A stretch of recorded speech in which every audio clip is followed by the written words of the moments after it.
بے فکر و خبر رب کے ذرا دیکھ ادھر بھی، دیتا ہے تجھے ساری خبر فکر و خبر بھی۔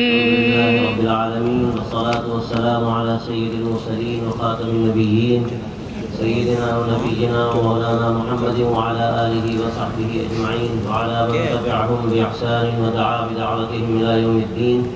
أما بعد، أعوذ بالله من الشيطان الرجيم.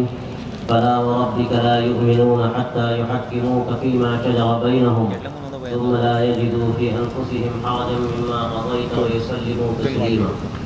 صدق الله العظيم. وورد عن النبي صلى الله عليه وآله وسلم أنه قال: لا يؤمن أحدكم حتى يكون هواه تبعا لما جئت به، أو كما قال عليه الصلاة والسلام.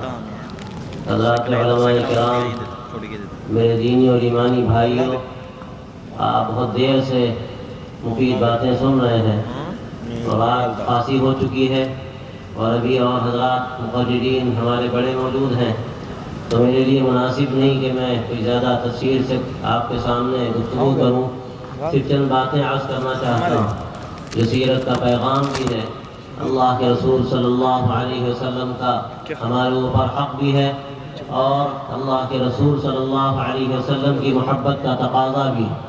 محبت جو ہم زبان سے اس کا اظہار کرتے ہیں، یقیناً یہ ہمارے لیے بڑی سعادت کی اور برکت کی بات ہے کہ ایمان وہی معتبر ہے جو زبان سے بھی اس کا اظہار کیا جائے اور دل سے اس کا اقرار کیا جائے، اس کا یقین دل میں ہو. یقیناً یہ ایک حصہ ہے جو ہم محبت کا زبان سے اظہار کرتے ہیں، یہ بھی ہمارے لیے ضروری ہے، لیکن جب تک کہ محبت ہمارے دل کے نہا خانوں میں نہ اتر جائے اور وہ دل کی گہرائیوں میں نہ سما جائے، اس وقت اس زبان سے تنہا اقرار کر لینا یہ حقیقت میں کافی نہیں. اللہ تبارک و تعالیٰ نے قرآن مجید میں دسیوں جگہ یہ بات فرمائی ہے کہ اللہ کی اور اس کے رسول کی اطاعت کرو. آپ صلی اللہ علیہ وسلم کی اطاعت کرنا اور آپ کو واجب الطاعت سمجھنا یہ ایمان والے کی ذمہ داری ہے، اور اس وقت تک مومن نہیں ہو سکتا جب تک کہ آپ صلی اللہ علیہ وسلم کو واجب الطاعت نہ سمجھے. میرے بھائیوں، جو ہمارا یہ سلسلہ جو چل رہا ہے 2 دنوں سے، اس کا موضوع ہی سیرت کا ہے، اور آپ صلی اللہ علیہ وسلم نے سیرت کا جو پیغام دیا ہے، حقیقت میں اسی پیغام کو سمجھنے کی ضرورت ہے.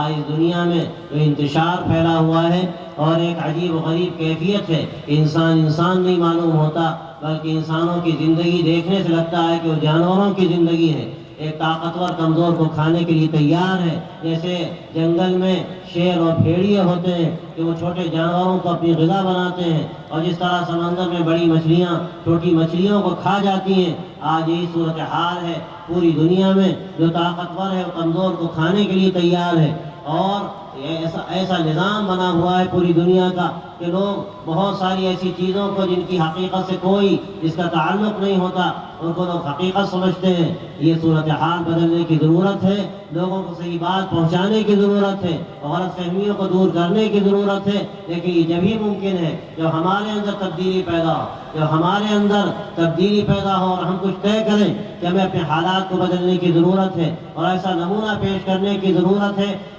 جو نمونہ سرکار دو عالم صلی اللہ علیہ وسلم نے ساری امت کے لیے صرف یہی نہیں کہ پیش کیا، بلکہ آپ صلی اللہ علیہ وسلم نے اس کے لیے فکر کی، اس کے لیے قربانیاں دی. اس کے لیے آپ صلی اللہ علیہ وسلم نے اپنا مبارک وطن چھوڑا، وہ مکہ چھوڑا جو آپ کو عزیز تھا. آپ نے جاتے جاتے کعبے کو خطاب کر کے یہ بات فرمائی تھی: اے کعبہ تو مجھے عزیز ہے، اے مکہ تو مجھے عزیز ہے، لیکن یہاں والے مجھے رہنے نہیں دینا چاہتے، میں مجبور ہوں کہ ہجرت کروں. آپ صلی اللہ علیہ وسلم نے غزوہ احد کے موقع پر جو آپ کے ساتھ پیش آیا، آپ کا خون بہایا گیا، آپ کے دندان مبارک شہید ہوئے، آپ صلی اللہ علیہ وسلم کی صاحبزادیاں آپ کے سامنے دنیا سے رخصت ہو گئی، اور ان کے ساتھ بعض بدسلوکی کی گئی، اور کیا کچھ نہیں ہوا. لیکن میرے بھائی، غور کرنے کی بات یہ ہے یہ سب کیوں ہوا؟ آپ صلی اللہ علیہ وسلم نے یہ قربانیاں کیوں دی؟ مختلف مواقع پر آپ نے اپنے خاندان والوں کو آگے کیوں کیا؟ حضرت حمزہ رضی اللہ تعالیٰ عنہ کیوں شہید ہوئے؟ ان کا کلیجہ کیوں چبایا گیا؟ اور پھر جو بدسلوکیاں کی گئیں اور دوسرے آپ صلی اللہ علیہ وسلم کے ان شہیدوں کے ساتھ کہ جن کی زندگی آپ کو عزیز تھی، جن کی محبت آپ کے دل میں تھی، لیکن آپ صلی اللہ علیہ وسلم نے یہ سب کیوں برداشت کیا؟ میرے بھائیوں، اس پر سوچنے کی ضرورت ہے۔ ہم آرام سے اپنے گھروں میں سوتے ہیں، غفلت کی نیند سوتے ہیں، ہمیں اپنے کاروبار کی فکر ہوتی ہے، اپنی جائیداد کی فکر ہوتی ہے، اپنی دنیا کی فکر ہوتی ہے، اپنی عزت کی فکر ہوتی ہے، ہر چیز کے لیے ہم قربانی دینے کو تیار ہوتے ہیں، لیکن سرکار دو عالم صلی اللہ علیہ وسلم نے جس دین کے لیے قربانیاں دی تھی کہ دین امت کے ایک ایک فرد تک پہنچے، امت اس کو اپنے سینے سے لگائے، اس کے مطابق اس کی زندگیاں ڈھل جائیں، آپ صلی اللہ علیہ وسلم نے اس کے لیے جو قربانیاں دی تھی، آج ہم نے سب فراموش کر دی۔ آج ہم زبان سے ہزار بار کہتے ہیں کہ ہمیں سرکار دو عالم صلی اللہ علیہ وسلم سے محبت ہے، یقیناً یہ محبت سرمایہ حیات ہے، یقیناً یہ ہمارے لیے نجات کی ضمانت ہے، لیکن میرے دوستو، میں آپ سے صاف کہتا ہوں، اللہ کے رسول صلی اللہ علیہ وسلم کی چاہت کیا تھی، آپ کا منشا کیا تھا، آپ امت سے چاہتے کیا تھے؟ اگر ہم نے اس کے مطابق اپنے اندر تبدیلی پیدا نہیں کی تو یاد رکھیے ہمارا ایمان خطرے میں ہے، ہمارا ایمان نقص اس کے اندر ہے، اس کے اندر کمزوری ہے، اس لیے کہ اللہ تبارک و تعالیٰ نے صاف صاف یہ بات قرآن مجید میں فرمائی ہے، فَلَا وَرَبِّكَ لَا يُؤْمِنُونَ حَتَّى يُحَكِّمُوكَ فِي مَا شَجَرَ بَيْنَهُمْ ثُمَّ لَا يَجِدُوا فِي أَنفُسِهِمْ حَرَجًا مِّمَّا قَضَيْتَ وَيُسَلِّمُوا تَسْلِيمًا۔ ہرگز ایسا نہیں ہو سکتا، وہ مومن نہیں ہو سکتے جب تک کہ وہ اپنے تمام جھگڑوں میں، اپنے نزاعات میں، آپس کی لڑائیوں میں، اور جو انتشار کی ایک فضا ہے، انتشار کی اس فضا میں، جب تک کہ وہ آپ صلی اللہ علیہ وآلہ وسلم کو قاضی نہ بنا لے، حکم نہ بنا لے، فیصلہ کرنے والا نہ بنا لے، اس بات کو طے نہ کر لے کہ جو پیغام ہے آپ صلی اللہ علیہ وسلم کا، جو شریعت کا حکم ہے، ہمیں اس کے مطابق عمل کرنا ہے، جب تک کہ یہ مزاج نہیں بنے گا اور اس کے مطابق اپنے آپ کو ڈھالنے کی کوشش نہیں ہوگی، اپنے دل کو مطمئن کیا جائے، اپنے دماغوں کو مطمئن کیا جائے کہ جو پیغام رسالت ہے وہ پیغام رسالت اصل ہے، ہمیں اس کو سمجھنے کی ضرورت ہے۔ جب تک کہ ہم یہ حقیقت دل کے اندر نہیں اتاریں گے، اس وقت تک ہمارا ایمان مکمل نہیں ہو سکتا۔ میرے بھائیوں، اس حقیقت پر غور کرنے کی ضرورت ہے۔ آج جو ہمارا سماج ہے، ہم اللہ کے رسول صلی اللہ علیہ وسلم کے امتی ہیں، آپ کے نام لیوا ہیں، آپ کی محبت ہمارے لیے سرمایہ حیات ہے، لیکن میرے دوستو، آج جو ہماری زندگی ہے، اس زندگی سے اس محبت کا جوڑ نظر نہیں آتا۔ آج ہم زبان سے جو کہتے ہیں، ہمارے عمل میں اور ہماری زبان میں ایک ایسا زبردست فرق نظر آتا ہے کہ لگتا یہ ہے کہ ہماری زبان کچھ اور کہہ رہی ہے اور شاید دماغ کچھ اور سوچ رہا ہے، اور ہمارے عمل کرو بالکل دوسری طرف ہے۔ اس لیے اس آیت شریفہ میں جو بات کہی گئی ہے اس پر غور کرنے کی ضرورت ہے کہ آپ صلی اللہ علیہ وسلم کا ہر عمل، آپ کی ہر ادا، ہر طرز زندگی، ہماری زندگی کے جس شعبے سے بھی اس کا تعلق ہے، وہ ہمارے لیے سرمایہ نجات ہے، ہمارے لیے کامیابی کا ذریعہ ہے، ہماری عزت کا تنہا یہی راستہ ہے۔ وَأَنْتُمُ الْأَعْلَوْنَ إِن كُنتُم مُؤْمِنِينَ۔ یاد رکھنا، اگر تمہارے اندر ایمان ہے، اگر تمہارے اندر سچا یقین ہے، اگر اللہ کی ذات پر اعتماد ہے، اگر اللہ کی ذات پر بھروسہ ہے اور اس کے رسول صلی اللہ علیہ وسلم کی شریعت پر یقین ہے، اس کو تم نجات کا ذریعہ سمجھتے ہو، آپ کی زندگی کو اگر تم اپنی کامیابی کا ذریعہ سمجھتے ہو، اللہ تبارک و تعالیٰ فرماتا ہے کہ تم ہی سربلند ہو، زمانہ دیکھے گا، اور زمانے نے ہزار بار دیکھا ہے۔ آپ تاریخ اٹھا کر دیکھیے، جب بھی ہمارے ان حضرات نے، علماء نے، مجددین نے، مصلحین نے یہ بیڑا اٹھایا سنت کا، اللہ کے رسول صلی اللہ علیہ وسلم کے مبارک طریقے کا، دنیا نے دیکھا، چشم فلک نے دیکھا، اس زمین کے رہنے والوں نے دیکھا کہ اللہ نے ایمان والوں کو، ان بوریا نشینوں کو کہاں سے کہاں پہنچایا۔ وہ جو نمک کو پہچان نہیں سکتے تھے، اور جو نمک کے بارے میں جن کو دھوکہ ہوتا تھا، اللہ تبارک و تعالیٰ نے ان کو دنیا کی امامت دی، دنیا کی سیادت دی۔ یہ قیصر و کسریٰ کی بڑی بڑی حکومتیں، بڑے بڑے امپائر، جن کی تاریخ اگر آپ اٹھا کر دیکھیے تو درندگی کی انتہا نظر آتی ہے۔ ایک واقعہ میں عرض کروں کہ ان کی تاریخوں میں ملتا ہے، یہ جب بڑی بڑی دعوتیں ہوتی تھی، اس میں بڑے وزراء، بڑے عمرا شریک ہوتے تھے، ایک غلام لایا جاتا تھا، غلام کو کھمبے پر باندھ کر اس کے کپڑوں پر آگ لگائی جاتی تھی، اور اس کی روشنی میں وہ درندہ صفت و بربخت انسان بیٹھ کر کھانا کھاتے تھے۔ اور آخری درجے کی بات یہ ہے کہ جب اس کی جان نکلنے لگتی تھی، لوگ ٹوٹے پڑتے تھے دیکھنے کے لیے اس کی جان آخر کس طرح نکلتی ہے۔ اللہ اکبر. یہ درندہ صفت انسان جو تھے وہ تہذیب و تمدن، جس کو میں اگر یہ کہوں کہ اس کے اندر تعفن پیدا ہو گیا تھا، وہ سڑ گئی تھی، اس تہذیب و تمدن کو اللہ کے رسول صلی اللہ علیہ وسلم نے ایک ایسا رنگ عطا فرمایا. اور وہ صحابہ جنہوں نے ہمیشہ جانور چلائے تھے، وہ اونٹوں کو چلانے والے، وہ بکریوں کو چلانے والے، اللہ تبارک و تعالیٰ نے ان کو عالم کی گلے بانی کا شرف بخشا. اللہ نے ان کو مقام دیا، وہ مقام ان کو ایمان سے ملا، وہ مقام ان کو اللہ کی ذات پر بھروسے سے ملا، اور سرکار دو عالم صلی اللہ علیہ وسلم کی اطاعت سے ملا. آج یہی ہماری کامیابی کا راستہ ہے، آج یہی ہماری کامیابی کا راستہ ہے. آج اس کی روشنی میں ہمیں اپنی زندگی کا جائزہ لینے کی ضرورت ہے، اپنے گھروں کو ٹٹولنے کی ضرورت ہے، اپنے خاندانوں کو دیکھنے کی ضرورت ہے، اپنے علاقوں پر نظر کرنے کی ضرورت ہے. اگر اپنے حالات کو ہم نے نہ بدلا اور ہماری زندگی جس رخ پر پڑ گئی ہے، جس طرح ہم نے غیروں کے سامنے ہاتھ پھیلا کر ان سے تہذیب لی ہے، ان سے کلچر لیا ہے، ان سے طریقہ زندگی لیا ہے، اور ہم یہ سمجھتے ہیں کہ ہماری کامیابی کا راستہ ہے، تو آپ یاد رکھیے آپ کا جو مقام تھا اللہ تبارک و تعالیٰ نے آپ کو دینے کے لیے پیدا کیا تھا، آپ کو رہنمائی کے لیے پیدا کیا تھا، آپ کو عالم کی گلہ بانی کے لیے پیدا کیا تھا. اگر خدا نخواستہ آپ کا ذہن بدلا اور آپ نے یہ سوچا کہ ہمارے پاس گھروں میں رہنے کا طریقہ صحیح نہیں ہے، ہمارے پاس دنیا کی ترقیات نہیں ہے، ان ترقیات کو برتنے کا راستہ ہمارے پاس نہیں ہے. اللہ کے رسول صلی اللہ علیہ وسلم نے ہمیں سب کچھ دیا ہے. ہماری ذمہ داری تو یہ تھی یہ علم اپنے ہاتھ میں لے کر دنیا میں روشنی پھیلانے والے بنتے. اور یہ بات ہمارے بعد حقیقت پسند مورخوں نے لکھی ہے اور 100% صحیح لکھی ہے. دنیا کے لیے منحوس ترین دن وہ تھا، دنیا کے لیے منحوس ترین دن وہ تھا جب علم کی لگام عیسائیوں کے ہاتھ میں آئی. وہ عیسائی جن کی زندگی جانوروں کی تھی، جن کے پاس نہ علم تھا، جن کے پاس نہ علاج کرنے کے طریقے تھے. یہ تاریخ میں لکھا ہے اسپین اور یورپ کے بڑے بڑے ملک، فرانس جس کو اپنی ترقی پر ناز ہے، ایک زمانہ تھا کہ جب کوئی بیمار ہوتا تھا اس کو لے جا کے جنگل میں ڈال دیا کرتے تھے. وہ کہتے تھے ٹھیک ہونا ہے تو ٹھیک ہو جائے گا اور مرنا ہے تو مر جائے گا. میرے بھائیوں میرے دوستوں، اس کے بعد عیسائیوں نے ترقی کی، علم اپنے ہاتھ میں لیا، لیکن اس علم کو ہاتھ لینے کے بعد ان کے اندر جو اخلاق ہونے چاہیے، ان کے اندر کردار ہونا چاہیے، ان کے اندر جو زندگی گزارنے کا طریقہ ہونا چاہیے، انسانیت کا دل ہونا چاہیے، یہ ساری چیزیں ایسی تھی کہ کبھی ان کو سابقہ نہیں پڑا تھا. اس لیے دنیا کی تاریخ میں وہ منحوس ترین دن تھا جب عیسائیوں کے پاس یہ علم آیا، ان کے پاس یہ وسائل آئے. میرے دوستوں میرے بھائیوں، ہماری ذمہ داری تو یہ تھی کہ ہم علم کو صحیح روشنی دیتے.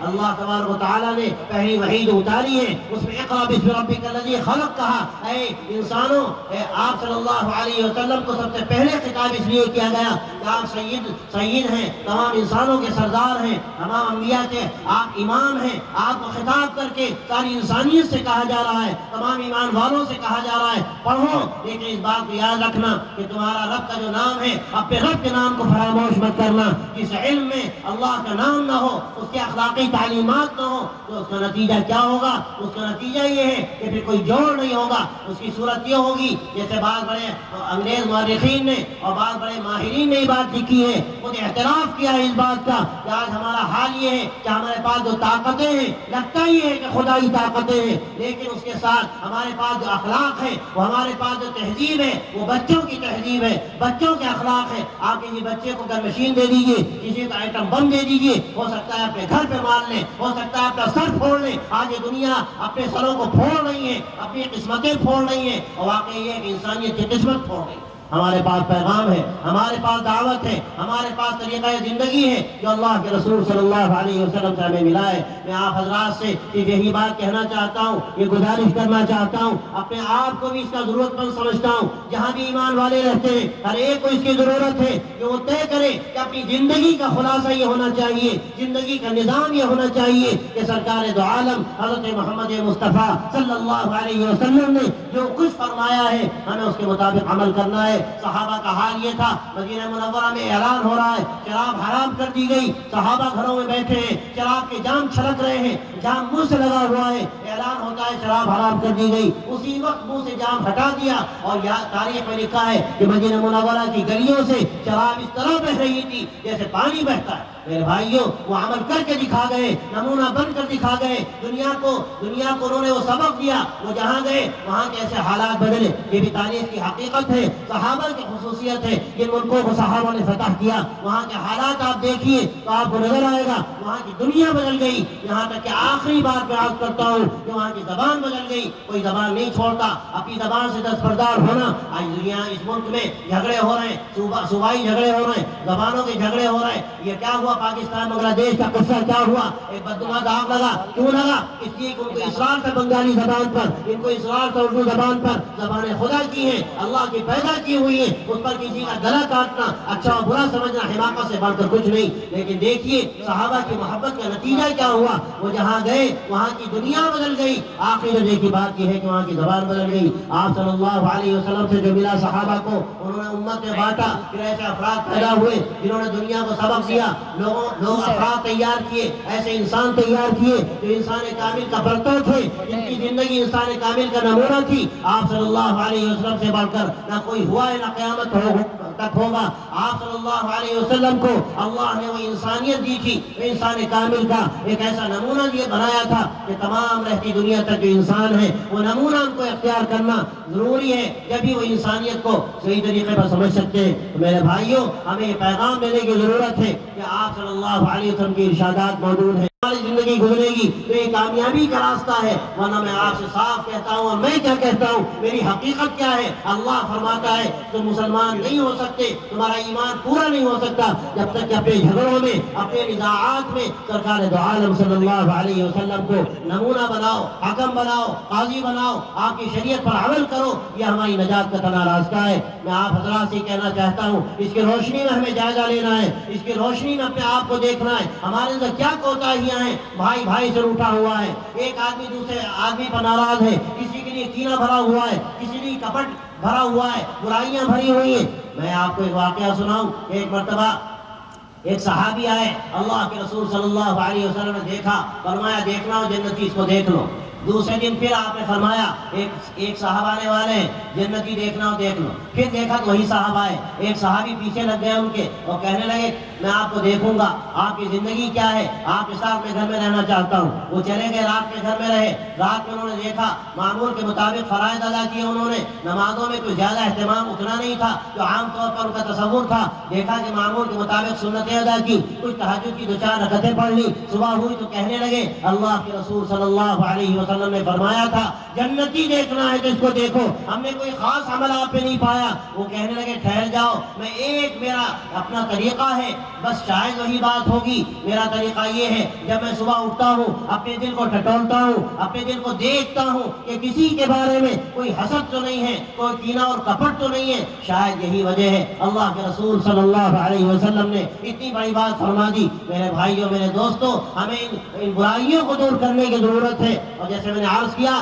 کہ برائیاں اندر کی ہو یا باہر کی, ہم ان برائیوں کو جب دور کریں گے تو انسان کامل کا نمونہ بنیں گے. اللہ بھی ہم سے راضی ہوگا, اللہ کے رسول صلی اللہ علیہ وسلم بھی ہم سے خوش ہوں گے. اس لیے میرے بھائیوں, سیرت کے جلسے کا یہی پیغام ہے, آپ کی یہی دعوت ہے. اس آیت شریفہ جو میں نے آپ کے سامنے پڑھی, صراحت کے ساتھ یہ بات اللہ نے کہہ دی, ہرگز مسلمان نہیں ہو سکتے جب تک اپنی خواہشات, جب تک اپنے جھگڑوں میں آپ صلی اللہ علیہ وسلم کو حکم نہ بنا لے. تو جھگڑے کا مطلب کیا ہے؟ جھگڑا پڑوسی سے بھی ہوتا ہے, جھگڑا اور کسی تعلق والے اور کسی عزیز سے بھی ہوتا ہے. اور آگے بڑھ کے میں آپ سے صاف کہتا ہوں, جھگڑا اپنے نفس سے ہوتا ہے, جھگڑا اپنی عقل سے ہوتا ہے, جھگڑا اپنی خواہشات میں جو آپس میں ایک ٹکراؤ کی صورت ہوتی ہے اس میں بھی جھگڑا ہوتا ہے. اس جھگڑے کے وقت جب کشمکش چل رہی ہو کہ ہمیں کیا کرنا ہے, اس وقت ہمیں یہ فیصلہ کرنا ہے کہ جو حکم ہے شریعت کا ہمیں اس پر عمل کرنا ہے, اس کے مطابق زندگی گزارنی ہے. یہی ہماری کامیابی کا تنہا راستہ ہے. اس کے سوا اگر آپ سے میں کہتا ہوں کوئی بھی راستہ ہم تلاش کریں گے, ہم کبھی بھی کامیاب نہیں ہو سکتے.